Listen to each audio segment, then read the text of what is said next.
Carl Jung exposes signs you are about to enter the best phase of your life. What if everything falling apart in your life right now is not a sign of failure, but an invitation to the most extraordinary chapter of your life? Carl Jung believed that before we enter the best stage of our existence, we must pass through profound darkness, isolation, and the collapse of everything we thought we were. In this video, we will go deep into the 8 unmistakable signs rooted in Jungian depth psychology that you are not breaking down, you are breaking through. Part 1: Existential Crisis, the misunderstood beginning of your best stage. When Carl Jung spoke of transformation, he often emphasized that before any psychological rebirth can occur, an individual must pass through a threshold that feels like annihilation. It is not a metaphorical death, it feels, in the most profound way, like the end of everything you have ever known about yourself.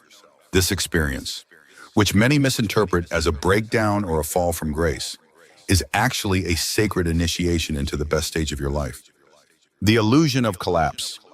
Many people, when standing on the brink of their most extraordinary chapter, find themselves gripped by despair, emptiness, and confusion.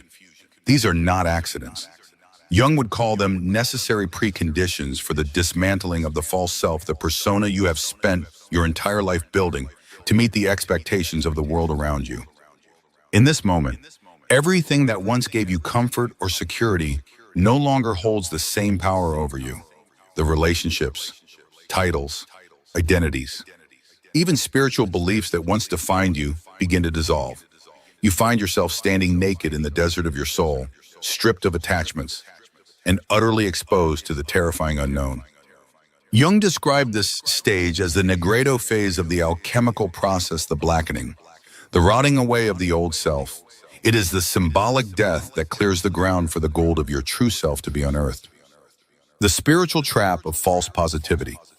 One of the most dangerous tendencies at this stage, according to Jungian depth psychology, is the attempt to bypass this necessary darkness by clinging to spiritual platitudes or forced positivity. This is what Jung referred to as spiritual inflation, when the ego hijacks the language of growth to protect itself from disintegration. Many people, instead of embracing the dark night of the soul, seek quick fixes, gurus, or external validation to escape the uncomfortable truth that they must die to who they have been. They mistake the crisis as a problem to solve rather than a sacred wound that must be honored. This is why Jung emphasized that real transformation is a solitary process. No one can walk into the underworld for you.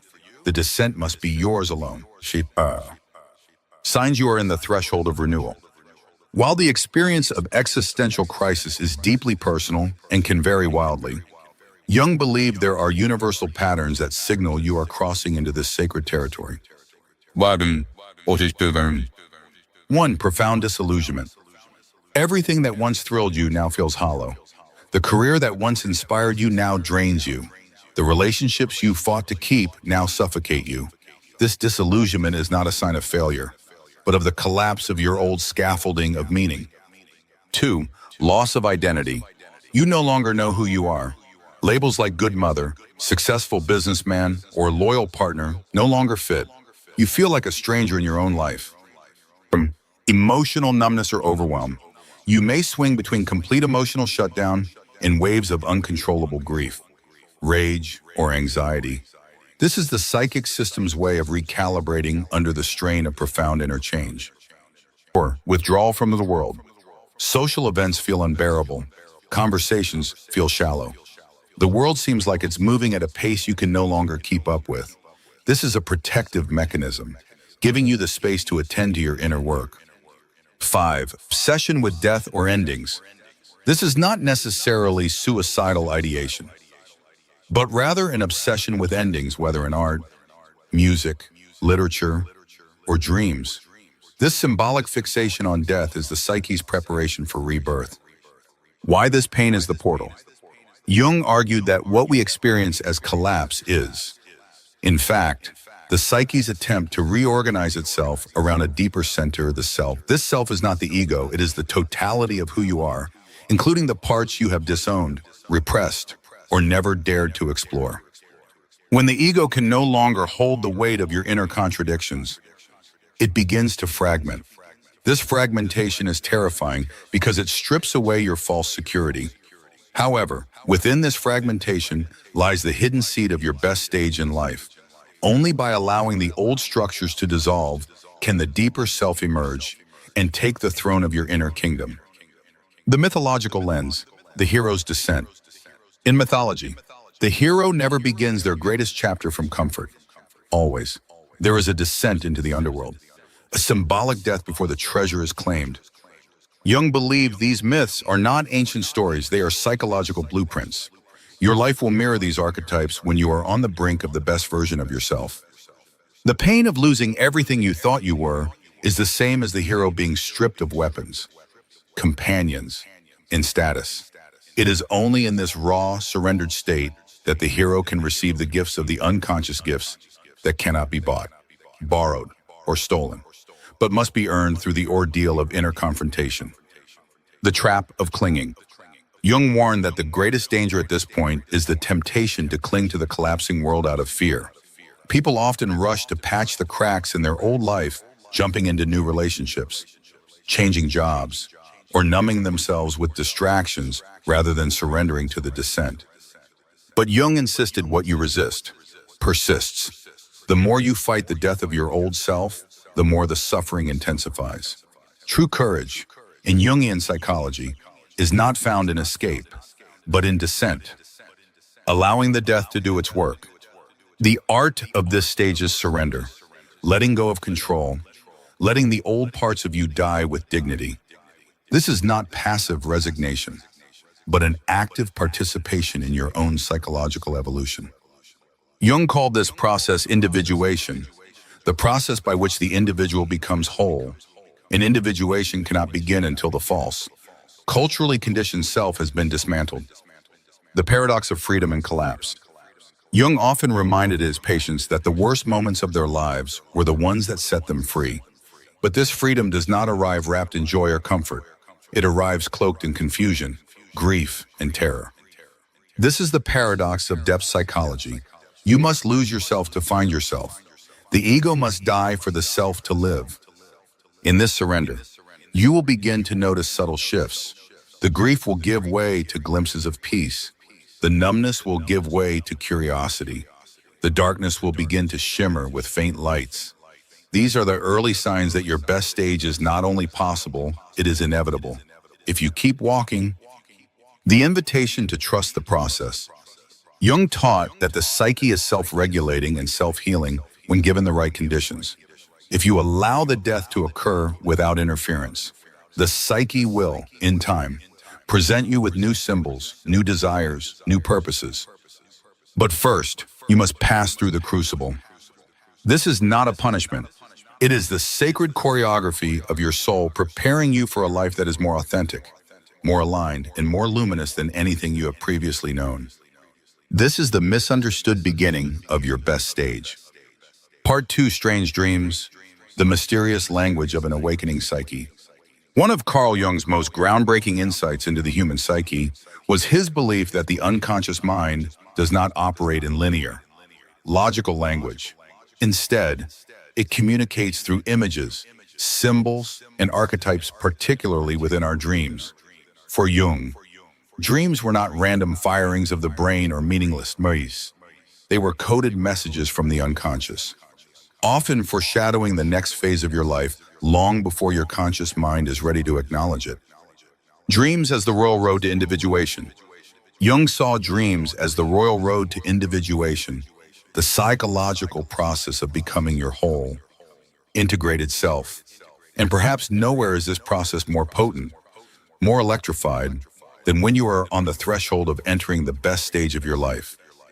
When the ego starts to collapse, the unconscious compensates by sending up more vivid, symbolic, and often unsettling dreams. This is not an accident. It is the psyche's way of preparing you for what's coming by bypassing the limitations of the rational mind and speaking directly to your deeper, intuitive center. The surge of archetypal imagery. In these dreams, you will often notice the sudden appearance of powerful archetypal imagery. Jung categorized these as universal symbols embedded in the collective unconscious patterns that transcend culture, time, and personal experience. Common images that may flood your dreamscape during this pivotal period include death and rebirth, dreams of funerals, graves, decaying bodies, or catastrophic endings are not omens of physical death. They symbolize the death of outdated aspects of yourself and the preparation for psychological rebirth. Floods, earthquakes, and natural disasters. These catastrophic scenes reflect the crumbling of the inner world and the psychic upheaval required to clear the ground for new life. Dark figures or shadowy beings, encounters with menacing figures. Animals or dark presences signal the confrontation with your own shadow, the repressed or denied aspects of your personality that must be integrated. Guides and mentors. You may also meet wise old men or women, mysterious teachers, or animals who offer cryptic guidance. These are the psyche's way of reminding you that you are not alone in the underworld. Dreams as portals, not puzzles. Jung warned against over-intellectualizing dreams or treating them like crossword puzzles to be solved. Instead, he encouraged a symbolic, poetic engagement with them, allowing the images to work on you in subtle, transformative ways. The purpose of these dreams is not to give you a neat answer, but to stretch your consciousness, to challenge your assumptions, and to invite you into a dialogue with the deepest parts of yourself. The trickster dreams when the unconscious teaches through confusion.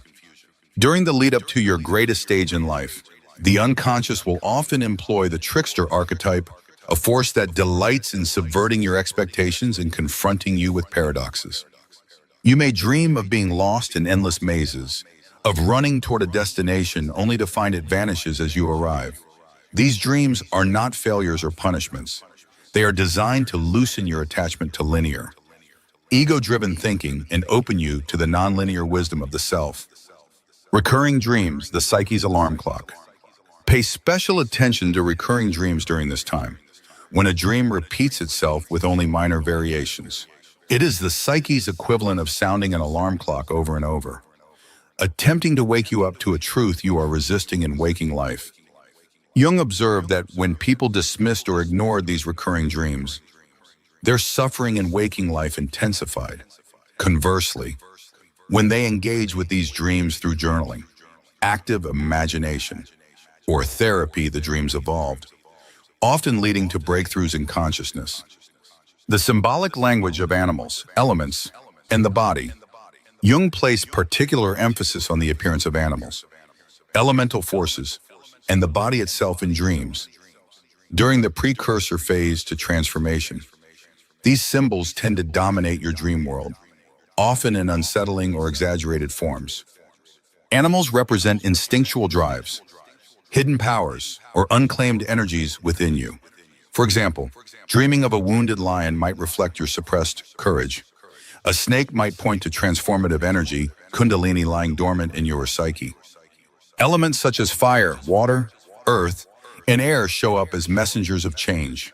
Dreams of being engulfed by fire or drowning in water are metaphors for the psychic purification and baptism you are undergoing. The body in dreams becomes a battleground of symbols bleeding, dying, healing, or giving birth. This reflects the psyche's attempt to bring you into deeper contact with your embodied experience. Rather than escaping into the abstract, synchronicity, bleeding through dreams and waking life. Jung noted that during periods of intense transformation, the boundary between the unconscious and waking life becomes porous. You might experience synchronicities, meaningful coincidences that echo themes from your dreams. For example, you might dream of a white owl, only to encounter one in waking life the next day. This is not random. The psyche is using both dream and waking life as a stage to deliver its message with greater urgency. These synchronicities serve as affirmations that you are on the cusp of something profound and that the universe itself seems to be conspiring to get your attention. Nightmares as invitations, not punishments. Perhaps the most misunderstood dreams are nightmares. Jung argued that nightmares are not punishments inflicted by a malevolent force, but urgent telegrams from the unconscious, warning you that you are out of alignment with your deeper truth. Nightmares often contain the most potent images for transformation. The monster chasing you is often a disowned part of yourself carrying the key to your freedom. The haunted house is the neglected inner temple that you must return to. When you are about to step into the best stage of your life, the psyche will no longer allow you the luxury of denial. Nightmares will intensify until you turn toward them. Listen and engage with what they are trying to show you. Active imagination. Entering the dream while awake. Jung developed a method called active imagination, which allows you to enter into dialogue with dream figures while awake. This practice is especially powerful during transitional phases, as it bridges the gap between the conscious and unconscious mind. Through drawing, journaling, or even role-playing, you can invite the symbols of your dreams into conscious conversation, asking them what they want from you, what they represent, and what they are protecting or hiding. Jung found that when individuals engaged in this process, their dream imagery began to shift, reflecting a deeper integration and readiness to cross into the next phase of their lives.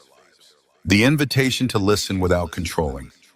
Above all, Jung taught that your role during this stage is not to control the dreams, but to listen, to befriend them, to let them unfold on their own terms. The psyche knows the way, even if the ego does not. Your task is to cultivate what Jung called symbolic consciousness, the ability to live with mystery, paradox, and ambiguity without collapsing into anxiety or the desperate need for certainty. Conclusion of the unconscious prelude. These strange dreams are not interruptions to your life. They are the opening overture to your best stage. They are the psyche's way of preparing you, conditioning you, tempering you for the epic chapter that awaits. But only if you listen, only if you dare to sit at the feet of these wild, mysterious images and let them teach you who you really are and who you are about to become. Part 3, the confrontation with the shadow, the inescapable battle before your inner renaissance. Carl Jung argued that the most critical and often most painful phase before entering the best stage of your life is the confrontation with your shadow. This confrontation is not an abstract, intellectual exercise. It is a full-bodied descent into the parts of yourself you have rejected, denied, or disowned. It is an encounter with everything within you that you have refused to see because it threatened your carefully constructed identity. Jung famously stated, "One does not become enlightened by imagining figures of light, but by making the darkness conscious." This is the essence of shadow work. Before you can experience psychological rebirth, you must be willing to stare directly into the abyss of your own unconscious mind and face the monsters that dwell there. And the monsters are always, first and foremost, parts of you. The birth of the shadow. Jung theorized that the shadow is born the moment a child begins to understand what parts of their natural self are acceptable to their caregivers, community, and culture, and which parts are not. The unacceptable parts are exiled into the unconscious, where they fester, grow distorted, and accumulate psychic energy over the years. These repressed aspects do not disappear. Instead, they operate behind the scenes, sabotaging relationships, careers, and health, and, most dangerously, they project outward onto others, making you see in the world what you cannot tolerate in yourself. When you are on the verge of your psychological renaissance, the best stage of your life, the unconscious will no longer tolerate the split. The psyche demands wholeness, and that means the shadow will no longer hide quietly. It will storm the gates of your consciousness, demanding to be seen, heard, and integrated. Recognizing the call to the underworld. This phase is marked by intense emotional turbulence, rage, jealousy, envy, bitterness, lust, greed, and fear rise to the surface with a ferocity that can feel overwhelming. Jung warned that many individuals, faced with these feelings, will panic and attempt to suppress them again, often resorting to addictions, distractions, or spiritual bypassing. But those who understand the depth psychological process will recognize these eruptions as invitations, not punishments. The psyche is saying it is time to face what you have exiled. This confrontation can be triggered by events in the outer world conflicts, betrayals, losses, But the real battle is always internal. It is the ego being forced to acknowledge that it is not the master of the house. The unconscious has a say, and it is now demanding a seat at the table. The battle between the persona and the shadow. Jung made a clear distinction between the persona, the social mask you wear, and the shadow, the parts of you the persona was built to conceal. The confrontation with the shadow is, in essence, the breakdown of the persona. During this battle, you may experience ego deflation. You feel humiliated, exposed, stripped of your usual defenses. Moral conflict. You are horrified by the realization that you are capable of thoughts, feelings, and actions you once condemned in others. Projection collapse. You see that the enemies you fought outside were mirrors of your own disowned parts. Identity crisis. You no longer know who you are without the persona. You fear you are becoming bad, mad, or dangerous. These are not signs of regression, but of progression. You are being dismantled, not destroyed. The trap of demonizing the shadow.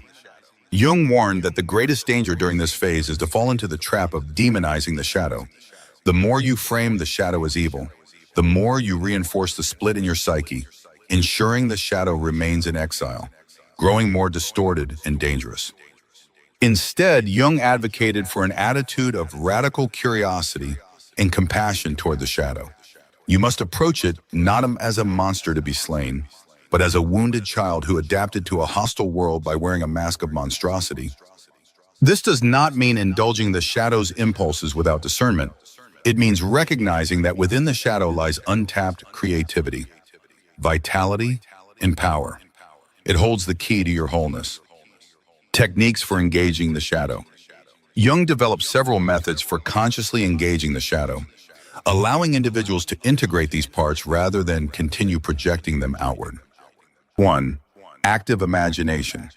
Jung's method of entering into dialogue with shadow figures, allowing them to speak, express themselves, and reveal their desires, fears, and wisdom.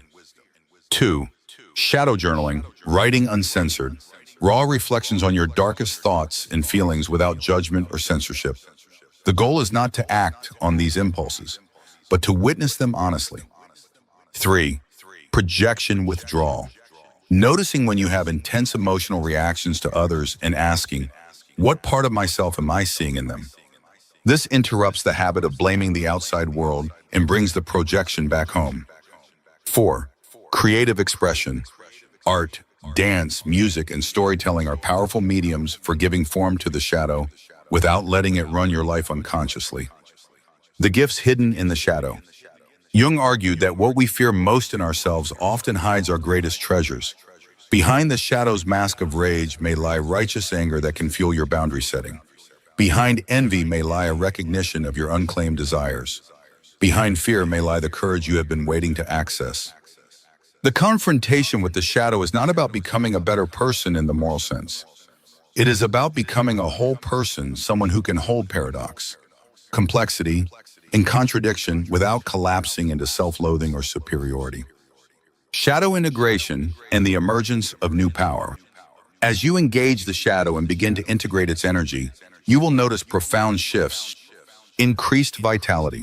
The energy once used to suppress the shadow becomes available for creativity, passion, and purpose. Greater authenticity. You no longer need to perform or hide. You show up in the world as you are, unapologetically. Enhanced relationships.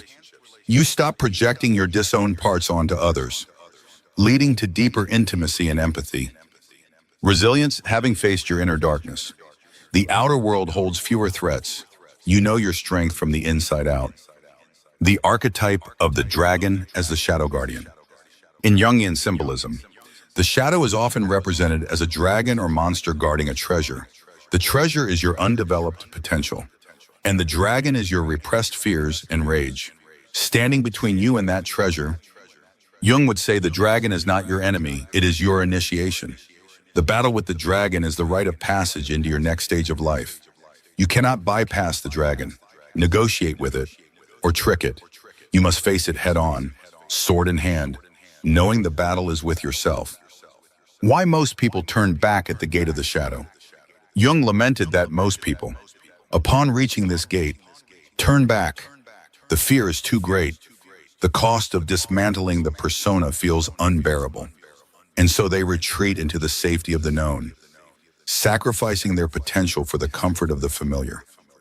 But those who endure, who stay with the discomfort, who refuse to abandon themselves in the face of their own darkness, these are the ones who emerge on the other side reborn, transformed, radiant with a power they never knew they possessed. The shadow as the womb of your next chapter. Jung's radical thesis was that the shadow is not a graveyard, it is a womb. It is the dark, fertile soil from which your best stage in life will grow. The more you avoid this confrontation, the longer you delay your psychological renaissance. But when you dare to face it, to dance with the dragon, to embrace the monster, you will discover that the shadow was never trying to destroy you, it was trying to free you. The parts of yourself you feared the most are paradoxically, the parts that will lead you to the most authentic, vibrant, and meaningful phase of your life.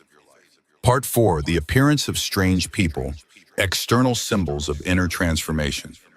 Carl Jung's exploration of individuation in the depth processes of the psyche taught that the external world often mirrors the inner world, particularly during moments of radical psychological transformation, as the unconscious begins to destabilize the structures of the conscious mind. Individuals preparing to step into the most transformative phase of their life will often encounter what Jung described as symbolic figures in the outer world, strange people who seem to arrive at precisely the right moment, carrying messages, lessons, or challenges that catalyze the final stages of the psychic metamorphosis. These encounters are not random. Jungian psychology insists they are projections of internal archetypes manifesting externally to assist, provoke, challenge, or disturb your psychic integration process.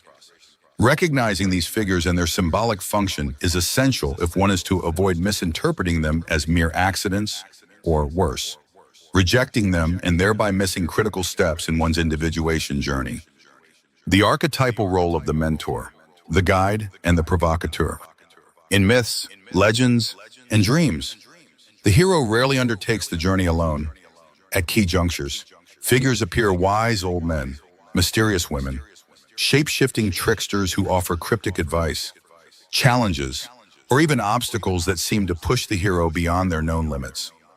Jung believed these archetypes are deeply rooted in the collective unconscious, and that during times of personal upheaval, the psyche externalizes them through encounters with people in the outer world who embody these archetypal energies. You may, during the chaotic prelude to your best stage, suddenly attract individuals into your life who seem inexplicably important or disruptive. The mentor figure may appear as a teacher, therapist, coach, or even a stranger with a few haunting words that reframe your entire worldview. The guide might not speak at all, but simply by their presence, life philosophy, or lifestyle, awaken dormant parts of your soul. The provocateur, often the most uncomfortable figure, triggers intense emotional responses, anger, attraction, resentment, forcing you to confront unresolved aspects of your own shadow. Recognizing the strange people as mirrors of the psyche. It is crucial, from a Jungian standpoint, to resist the temptation to interpret these figures purely at face value. They are not who they appear to be on the surface. They are, in essence, mirrors of your own inner fragmentation, potentials, or wounds.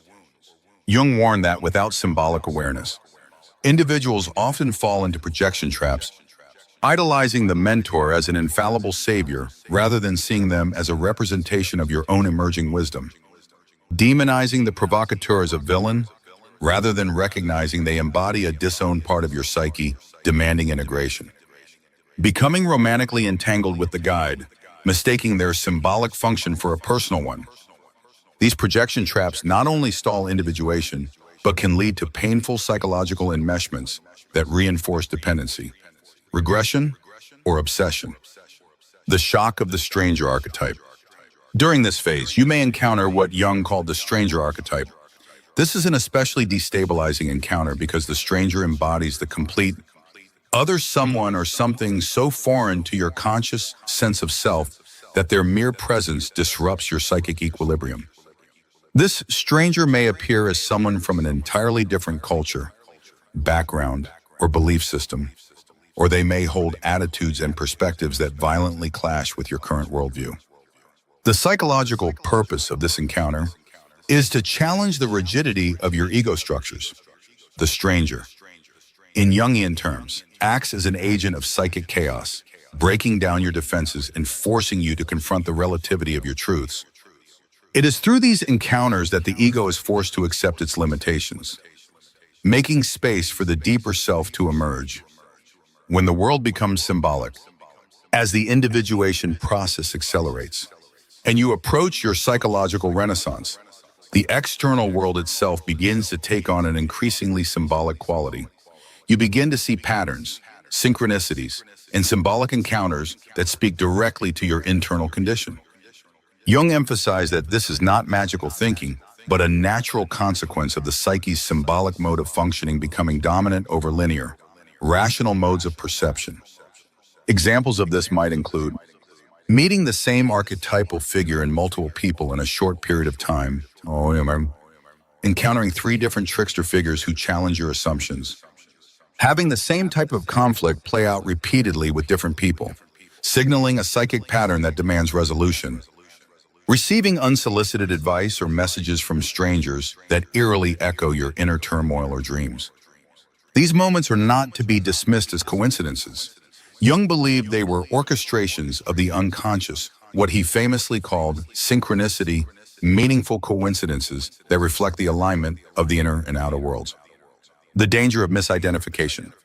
Jung cautioned that the greatest mistake during these encounters is literalism, the belief that these people are the answer or the enemy in a literal sense. In truth, they are carriers of messages from your own unconscious. The message is more important than the messenger. The outer figure may be transient, flawed, or even unconscious of their role.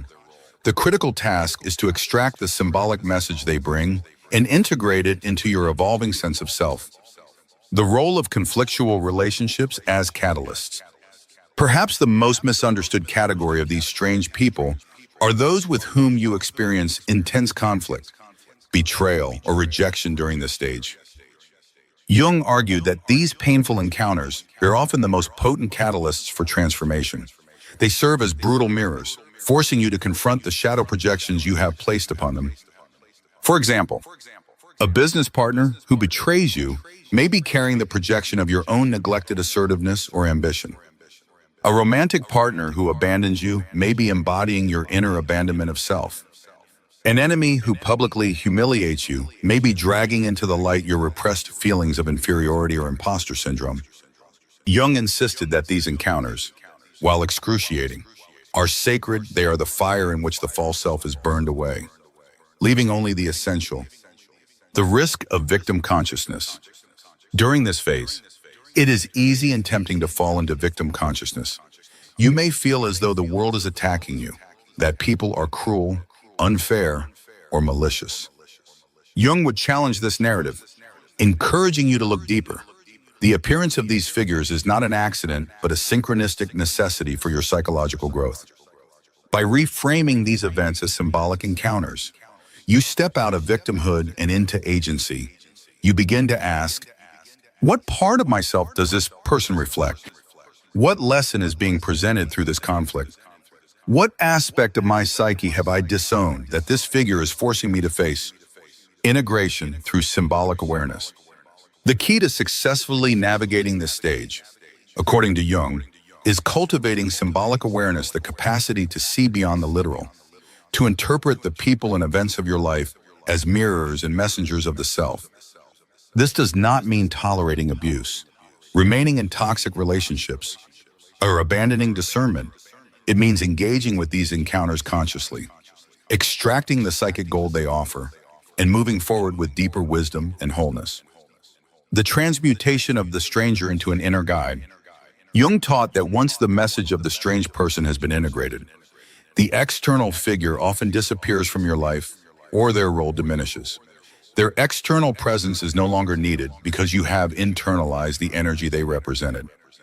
The trickster becomes your own inner capacity for creative mischief and boundary pushing. The guide becomes your own inner compass.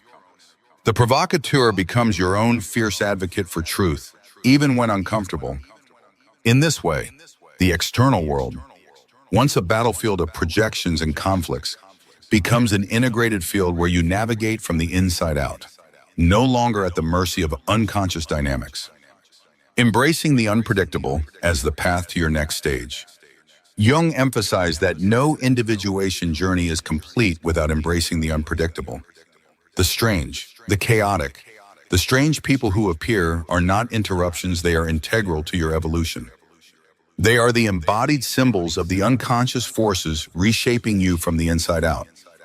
By engaging them consciously, with humility and curiosity, you allow the final layers of your outdated self to dissolve, making way for the emergence of your authentic, whole, and luminous self. Part 5, the feeling of not belonging, the sign you have outgrown old structures. Carl Jung emphasized that psychological growth is often marked not by feelings of success or belonging, but by profound alienation. When you are about to enter the best stage of your life, one of the most unmistakable signs is the growing sense that you no longer fit into the environments, relationships, and belief systems that once felt like home. Jung referred to this as the withdrawal of projection and the natural disintegration of the persona's attachments to the collective. The dissonance between inner growth and outer structures. Jung argued that as the self begins to emerge, your psychic energy reorganizes around deeper, more authentic patterns of being. This reorganization inevitably creates a mismatch between your evolving inner world and the static outer structures that were built upon your previous, often conditioned, self. This mismatch is experienced as a visceral sense of dislocation.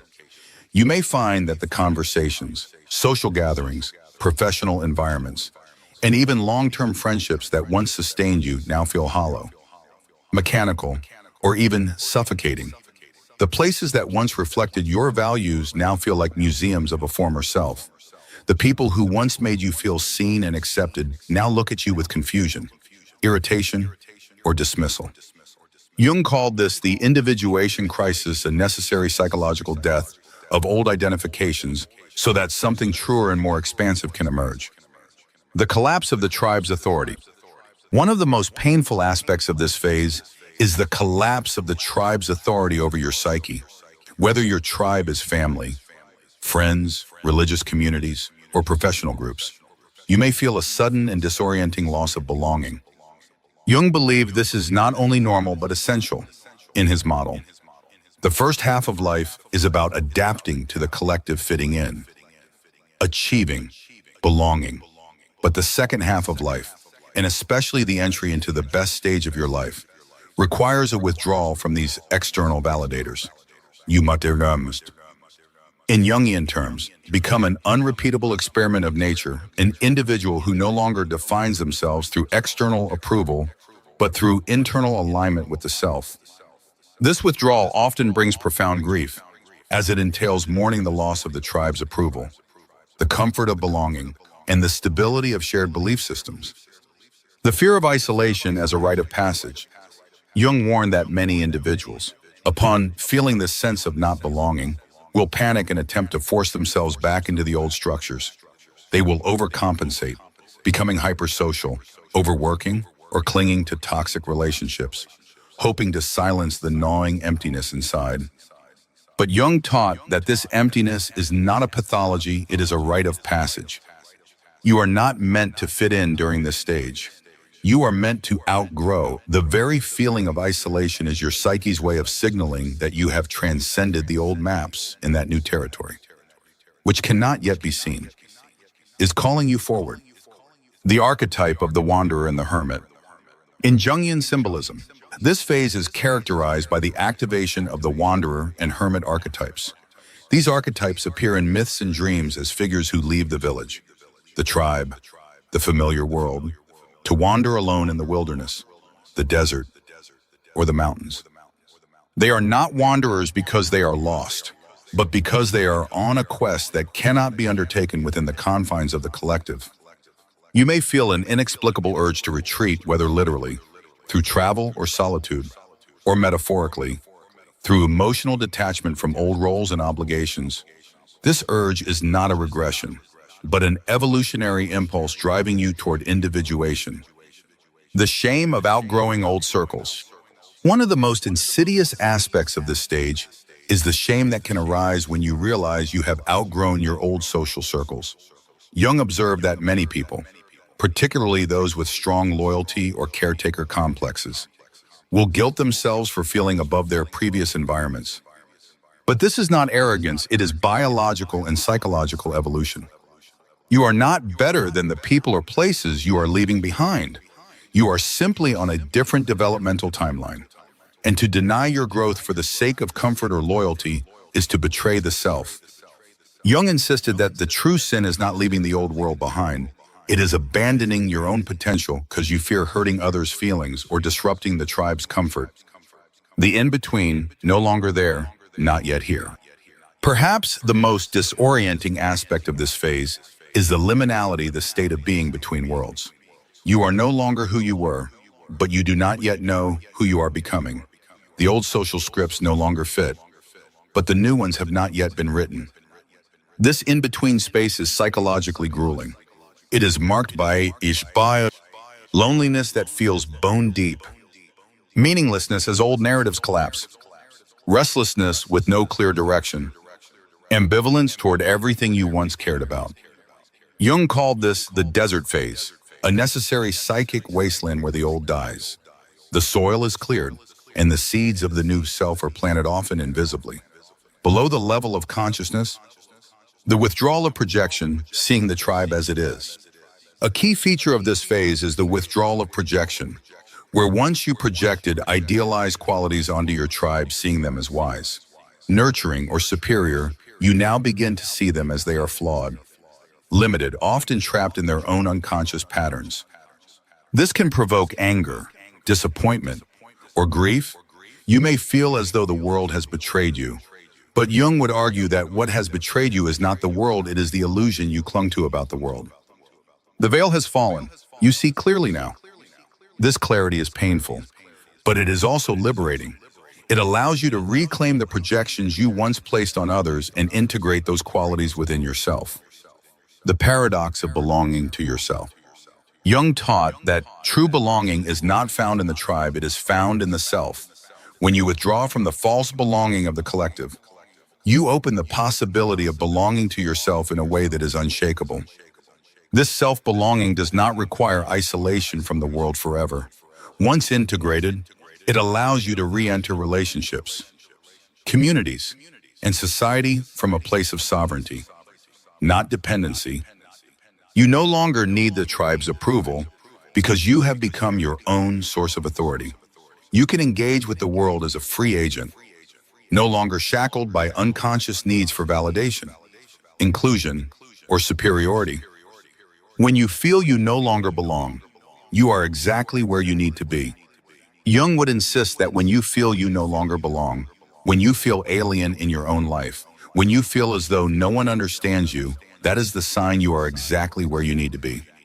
You are standing at the threshold of the unknown, where the old stories no longer work, and the new ones have not yet emerged. This is the sacred space where the best stage of your life is conceived not in the comfort of the tribe, but in the wilderness of your own becoming, the courage to stay in the wilderness. The hardest task in this phase is to stay, to resist the pull to return to the familiar, to hold the line when everyone around you tells you you're crazy, selfish, or lost. Jung believed that only by enduring this psychological exile does the true self emerge. Only by staying in the wilderness does the inner kingdom find its rightful king or queen. And when that happens, when the new self emerges fully formed from the ashes of the old, you will find that you no longer need to belong anywhere to feel at home, because you will have become the home. Part 6, the strange attraction to the unknown, when the soul calls you into new territories. Carl Jung observed that one of the clearest and most misunderstood signs that you are on the threshold of entering the best stage of your life is a sudden, sometimes obsessive, attraction to the unknown. This pull is not logical, nor is it easily explained. It often manifests as an intense curiosity, a longing for distant places, foreign philosophies, or unfamiliar experiences that seem to call you beyond your current identity and worldview. Jung called this phenomenon the call of the self. It is the psyche's way of inviting you to step outside the boundaries of the known, the predictable, and the socially sanctioned, and into the chaotic, fertile ground of psychological transformation. The call as an internal activation. This pull toward the unknown is not always sparked by external events. More often, it begins internally as a subtle stirring, a whisper that grows louder with each passing day until it becomes impossible to ignore.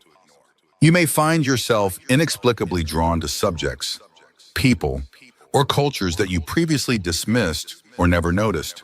Books that once bored you now captivate you. Careers you once thought beneath you now seem alluring. Paths you once deemed too risky now appear as the only roads worth taking. This is not a midlife crisis or an identity crisis in the pathological sense.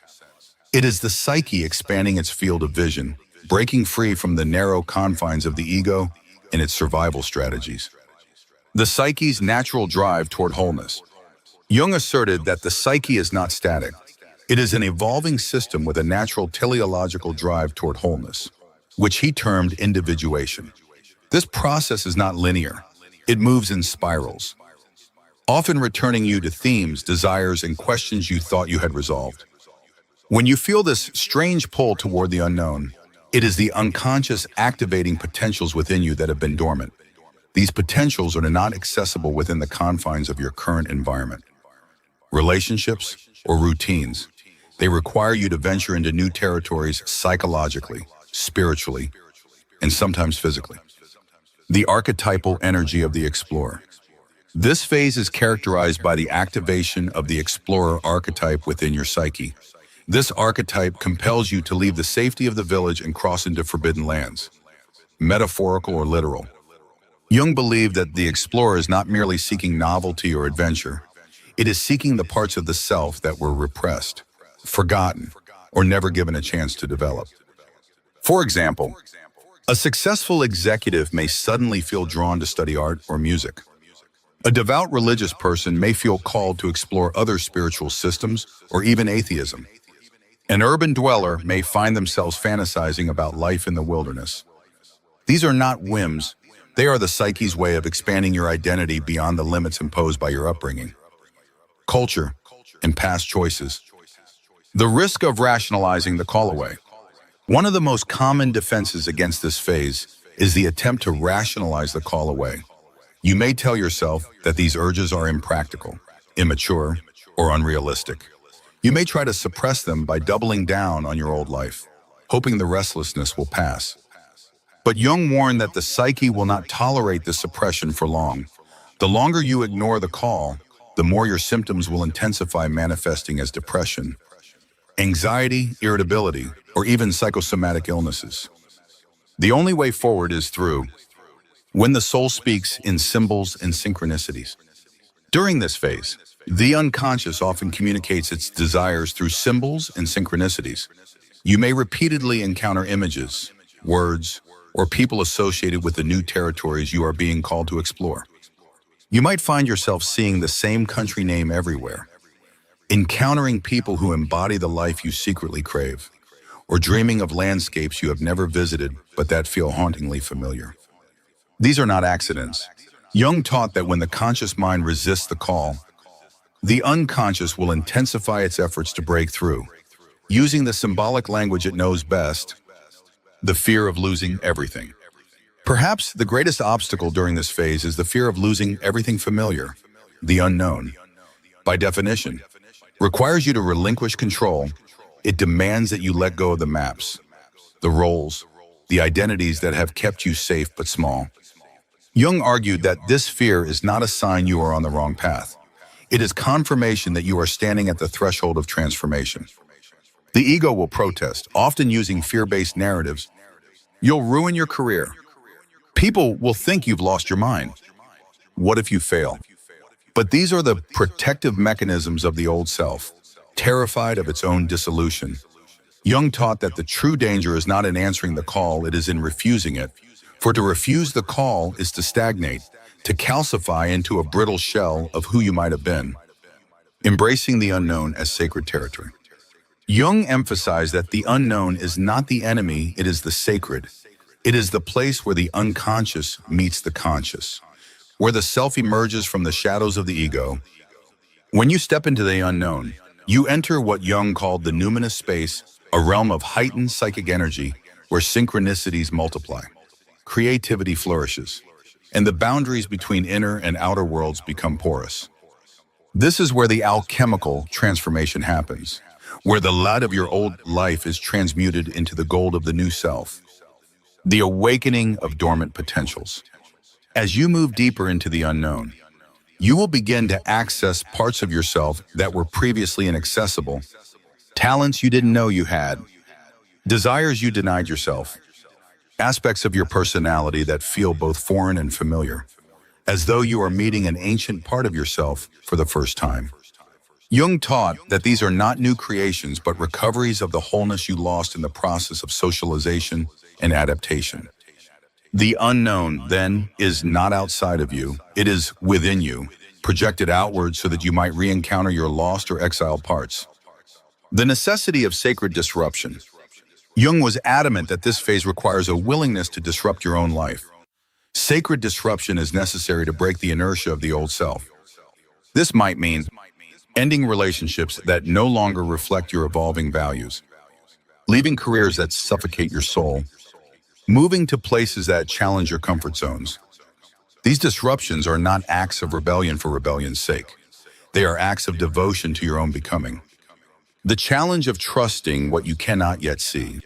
Perhaps the hardest task during this phase is trusting what you cannot yet see. The unknown does not offer guarantees. It offers invitations. You must walk the path without knowing where it leads. You must let the new self emerge in its own time, in its own way. Jung believed that this radical trust in the self, in the unconscious, is the hallmark of true individuation. It is the courage to say yes to the soul, even when the ego trembles in terror. The emergence of the new compass. As you navigate the unknown, you will begin to develop an inner compass that does not rely on external maps or approval. This compass is not cognitive. It is somatic, intuitive, energetic. You will feel when you are on the right path, even if it makes no sense to your rational mind. Jung referred to this as living symbolically, allowing the language of the unconscious to guide your choices, trusting that what feels alive, vibrant, and meaningful is the doorway to your best stage of life. The alchemy of the unknown. In alchemical terms, this phase is the solutio, the dissolving of the old structures into the waters of the unconscious so that a new form might emerge. You cannot rush this process. You cannot control it. You can only surrender to it. Allow yourself to be carried by the currents of your own becoming.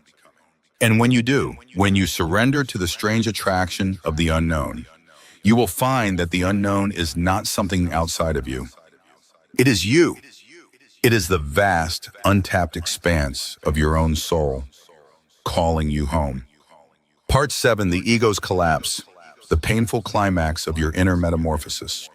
Carl Jung taught that the most critical and excruciating phase of deep psychological transformation is the collapse of the ego. This is not simply a moment of disillusionment or temporary identity crisis. It is a total and unavoidable breakdown of the very structure you have used to navigate the world. The ego, having served as the ruler of your psychic kingdom for decades, is overthrown by the deeper forces of the unconscious that no longer tolerate its limitations. This collapse is violent, humiliating, terrifying, and absolutely necessary. The ego's death as an initiation, not a failure. Jung argued that the ego's collapse is not a failure of character, willpower, or competence. It is an initiation into a new stage of consciousness, one that cannot emerge until the old scaffolding of your identity has been dismantled. The death of the ego is the threshold to the self, the archetype of wholeness that waits beneath the brittle, outdated masks you have been wearing. The ego will not surrender voluntarily. It must be broken. And it is often life itself that orchestrates this collapse through betrayal, loss, illness, or humiliations that strip you of everything that once made you feel in control. The symptoms of ego collapse. This phase is marked by intense psychological, emotional, and even physical symptoms that can easily be mistaken for pathology if not understood through the lens of depth psychology. Among the most common are extreme confusion and disorientation. You no longer recognize yourself in the mirror. Your old desires, goals, and ambitions seem absurd or hollow. Existential terror. The structures that gave your life meaning are gone, and the abyss of meaninglessness opens beneath your feet. Despair and nihilism. You feel as though life is a cruel joke, and all of your efforts were in vain. Overwhelming grief. You mourn not only the loss of people or roles, but the death of who you thought you were. Psychosomatic symptoms, chronic fatigue, insomnia, body aches, and immune disorders often arise as the body absorbs the psychic shock of the ego's collapse. Jung warned that these symptoms, while agonizing, are not signs of disease in the clinical sense. They are the psyche's natural response to the death of an old psychic structure that no longer serves your growth. The alchemical nigredo, the blackening phase. In his studies of alchemy, Jung identified the nigredo, or blackening phase, as the psychological state corresponding to ego death. This phase is characterized by darkness, putrefaction, and decay. Everything rots. Everything dies. You are submerged in the dark waters of the unconscious, stripped of all orientation. This is not depression in the conventional sense. It is a sacred stage of transformation, a psychological death that prepares the ground for the emergence of the gold of the self. To the ego, this feels like annihilation, and it is. The ego is being annihilated, but the deeper self is untouched, waiting patiently for the collapse to complete its work. The futility of resistance. Jung taught that the ego's instinct is to resist this process at all costs. It will cling to outdated roles, relationships, or belief systems. Even as they disintegrate in front of you, it will attempt to numb itself with distractions, addictions, or compulsions to avoid facing its own death. But resistance only prolongs the suffering. Jung argued that the only way through this phase is surrender, not passive resignation, but active participation in the death process. You must allow the old self to die. You must let the persona rot. You must say goodbye to the stories that once protected you but now imprison you. The collapse is a sacred humbling. Ego collapse is humiliating because it exposes the ego's grandiosity, its belief that it was in control, that it knew the way. Jung saw this as necessary. The ego must be humbled, brought to its knees, so that it can take its rightful place not as the ruler of the psyche, but as a servant of the deeper self. This sacred humbling allows for a psychological reordering where the self becomes the center of your life, and the ego becomes its instrument, not its tyrant. The archetype of the death and rebirth cycle. Throughout myths, religions, and initiation rituals, Jung observed the ubiquitous theme of death and rebirth. The hero must die before they can be reborn. The phoenix must burn before it can rise from the ashes. Christ must descend into hell before resurrection. These stories are not metaphorical fantasies. They are archetypal maps of the psyche's transformation.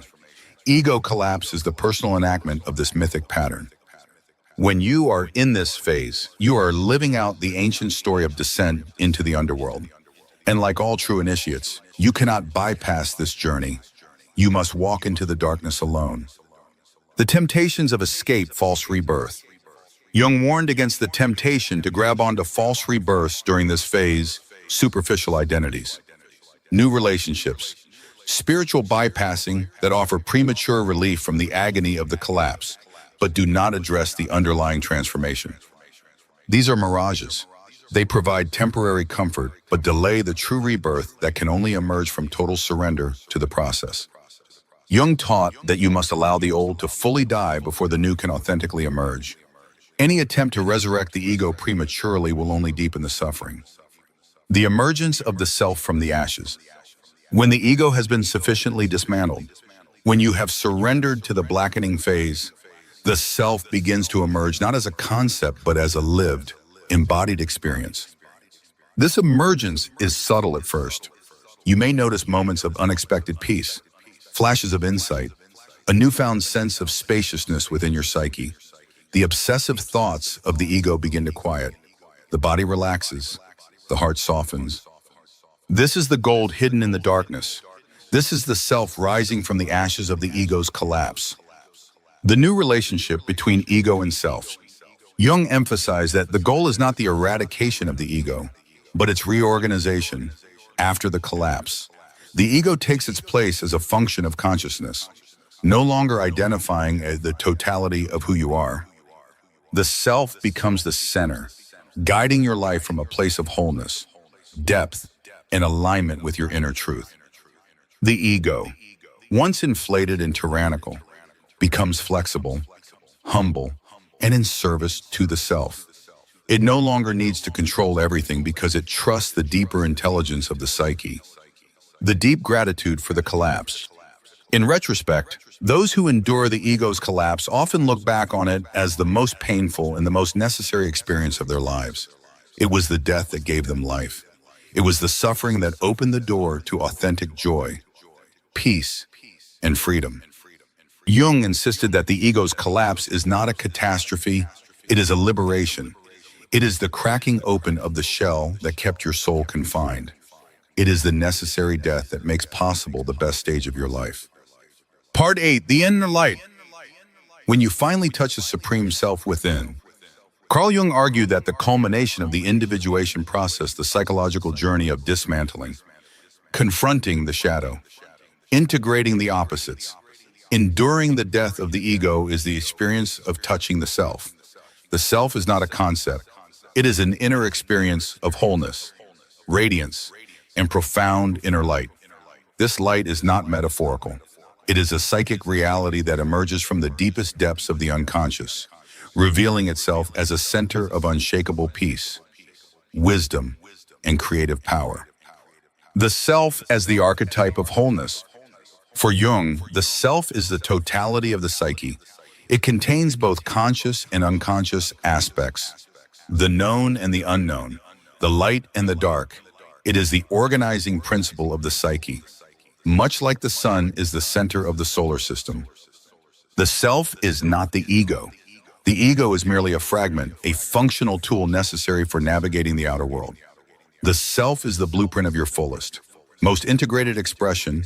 It is the silent, eternal part of you that has been waiting patiently beneath the chaos, the masks, the defenses. When the ego collapses, when the shadow is integrated, when the projections are withdrawn, the self steps forward not with fanfare or drama, but with a quiet, undeniable presence that transforms your relationship to yourself, others, and the world. The emergence of the inner light. This inner light does not appear as a result of striving, effort, or willpower. It arises spontaneously, as if by grace. When the internal conditions are ripe, it might begin as a subtle shift, a sudden stillness inside your body, an unexpected wave of peace during a moment of solitude, a dream of radiant figures, glowing landscapes, or golden symbols, a deep inner knowing that needs no validation, explanation, or proof. Jung taught that the self communicates through symbols of light mandalas, suns, glowing orbs, because the human psyche instinctively associates light with wholeness, clarity, and unity. This is not a light that blinds or burns. It is a gentle, encompassing light that reveals, embraces, and heals. The sacred silence of the self. When you finally touch the self, you enter what Jung called the sacred silence. This is not the absence of sound, but the absence of inner noise, the relentless chatter of the ego, the anxious grasping for meaning, the compulsive drive to fix or achieve. In this silence, you realize you are already whole. There is nothing to fix, nothing to prove, nothing to become. The self is the part of you that has never been wounded, never been touched by trauma, never been diminished by life's hardships. It is the eternal center, untouched by the fluctuations of the outer world. This realization brings not euphoria, but deep, abiding peace. It is the peace that arises from being fully rooted in your own center. no longer fragmented, no longer at war with yourself. The collapse of duality. One of the most profound experiences of touching the self is the collapse of duality.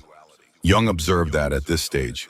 The opposites within you, light and dark, masculine and feminine, strength and vulnerability are no longer in conflict.